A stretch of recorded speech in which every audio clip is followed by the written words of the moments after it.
हाँ जी यस। सो मतलब क्या हुआ कि 2,14 किस किस इक्वेशन का सोल्यूशन हो सकता है।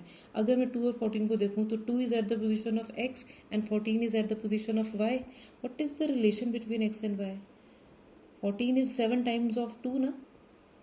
ठीक है, तो एक इक्वेशन जो मैं बना सकती हूँ, जो रिलेशन बन सकता है, that is y is equals to 7 of x, 7 times x। कैसे पता चला? अगर मैं y को 14 पुट कर रही हूँ और x की जगह पे 2 पुट करूँ तो दोनों तरफ मेरे पास 14 14 आ रहा है। My left hand side is equals to right hand side, so it means one of the equation can be y equal to 7x for which 2,14 is the solution. Let's find out another equation for which 2,14 will become the solution. Can I take x plus y equal to 16? What do you say? Because if I put x as 2 and y as 14, then 2 plus 14 is equals to 16 बनता है ना? So this equation again, this also satisfies this solution. ठीक है, means इस equation पे भी अगर मैं ये सोल्यूशन अप्लाई करूंगी तो I will get my left hand side equal to right hand side. अब दो आपको एग्जाम्पल्स मैंने दी, थर्ड एग्जाम्पल आप अपने आप खुद इक्वेशन ढूंढेंगे और कोशिश कीजिएगा सबकी इक्वेशन से डिफरेंट आए। ठीक है, आप बना सकते हो using these examples and I prefer कि अब आप डिफरेंस वाला बनाकर देखिएगा। एडिशन वाला मैंने बना दिया, डिफरेंस वाली ऐसी कोई इक्वेशन आप बनाइए जिसमें 2,14 जो है वो सोल्यूशन बन सकता हो। ठीक है, now moving to your third question. Your third question is if the point 3,4 lie on the graph of the equation 3y equal to ax plus 7, find the value of a। मतलब क्या हुआ कि जो पॉइंट 3,4 है, ठीक है, this is lying on the line whose equation is 3y equal to ax plus 7। अब अगर 3,4 इस पर लाइक कर रहा है, मतलब क्या हुआ कि अगर मैं x को रिप्लेस करूँ 3 से और y को रिप्लेस करूँ 4 से, तो मेरा left hand side it should come out to be equal to right hand side. ठीक है, लेट अस सी। और यही ही हम जब सॉल्व करेंगे it will help us to get the value of a। Let's see how.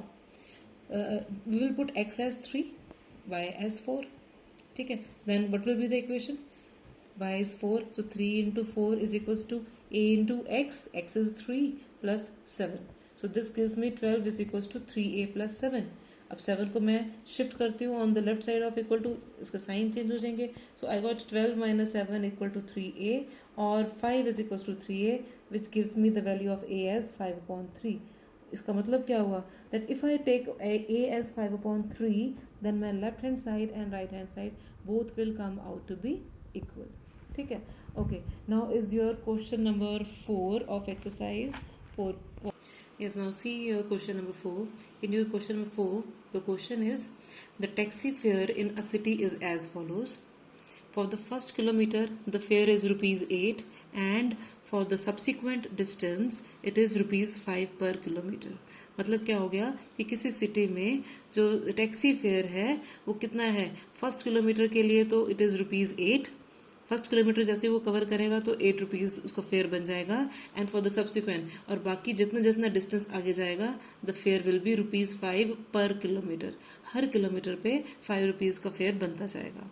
Now taking the distance covered as x kilometre, मतलब कितना distance cover किया अगर वो x किलोमीटर है, and the total fare as rupees y, और total fare जो अगर वो है रुपीज़ y, फेयर मीन्स बेटा कि कितना उसका किराया कितना हुआ। ठीक है, अगर टोटल फेयर है rupees y, then write a linear equation for this information and draw its graph.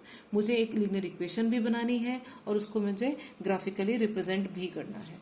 Okay, let us see how. मुझे बोला कि फर्स्ट किलोमीटर का फेयर जो है वो रुपीज़ 8 है, so for the first kilometre fair is rupees 8 and distance left after 1 kilometre. अब 1 kilometre का डिस्टेंस निकल चुका है तो टोटल में से एक किलोमीटर कम हो जाएगा। Distance left after 1 kilometre is total distance -1। अगर टोटल डिस्टेंस x था तो अब कितना रह गया? It is x minus 1 kilometre, और fare of x minus 1 kilometre कितना है? रुपीज़ 5। अगर 1 किलोमीटर का 5 रुपीज़ है तो x माइनस 1 किलोमीटर का कितना हो जाएगा? It will be 5 multiply by x minus 1। तो टोटल फेयर अगर जो है वो रुपीज़ y है तो मेरी इक्वेशन क्या बन गई? Total fair is fare for the first kilometer, that is rupees 8 into 1, plus fair of the subsequent distance that is ₹5 into x minus 1। अब ध्यान से देखो, फर्स्ट किलोमीटर का फेयर अगर 8 है और सब्सिक्वेंट का 5 इंटू x माइनस 1 है, तो मेरी इक्वेशन क्या बन गई? अब my equation will be y is equals to 5x minus 5, ठीक है, देखो इधर y is equals to 5x minus 5 plus 8, ठीक है, तो वो कितना हो गया? 5x minus 5 plus 8 is plus 3, so y is 5x plus 3, ठीक है। अब आपने पहले मैंने बहुत इक्वेशंस आपको समझा दी जिसमें कि आप x को वैल्यू देंगे और y की वैल्यू आते जाएगी। Now for this I am living it to you, put the value of x and get the value of y. You will draw this box yourself, make a table, plot the points on the graph and do it yourself. और points आप अपनी मर्जी से कुछ भी ले सकते हैं। आपने प्लस वाले लेने हैं, सिर्फ प्लस वाले लीजिए, और माइनस वाले लेने हैं, माइनस वाले लीजिए। प्रेफर कर लीजिएगा इसमें प्लस वाले ही ले आप, ठीक है। ओके, क्वेश्चन नंबर 5 बेटा that you will be doing yourself, क्योंकि आप को इतनी नॉलेज हो चुकी है कि आप इस क्वेश्चन कर पाएंगे। Now is your 6th question. What is your question number 6? Your question number 6 is if the work done by a body on application of a constant force is directly proportional to the distance traveled by the body। मतलब क्या हुआ? कहते work done by a body, किसी भी body से कोई भी काम हुआ है अगर, ठीक है, बाय एप्लीकेशन ऑफ फोर्स। अब किसी भी काम को करने के लिए हमें कुछ फोर्स तो लगाना ही पड़ता है। अगर मुझे बुक भी उठानी है तो मुझे कुछ ना कुछ तो फोर्स लगाना पड़ेगा ना। अगर किसी चीज़ को मुझे, अगर बुक को भी अगर मुझे आगे शिफ्ट करना है तो I have to apply force, ठीक है। और वो फोर्स कहते हैं कि वो अगर वो कांस्टेंट फोर्स है, means I am not changing the force, कम ज़्यादा नहीं कर रही हूँ, I am applying the constant force and it is directly proportional to the distance travelled by the body. अब वो बॉडी कितना मूव करती है, ठीक है, ये उस फोर्स पर डिपेंड करता है। कहते हैं express this in the form of an equation in 2 variables and draw the graph of the same by taking constant force as 5 units. मतलब ये कि अगर मैंने फोर्स 5 यूनिट्स अप्लाई किया है तो कितना डिस्टेंस ट्रेवल हुआ होगा, ठीक है। Also read from the graph the work done when the distance travelled by the body is, first part is 2 units and the second part is 0 units. Okay.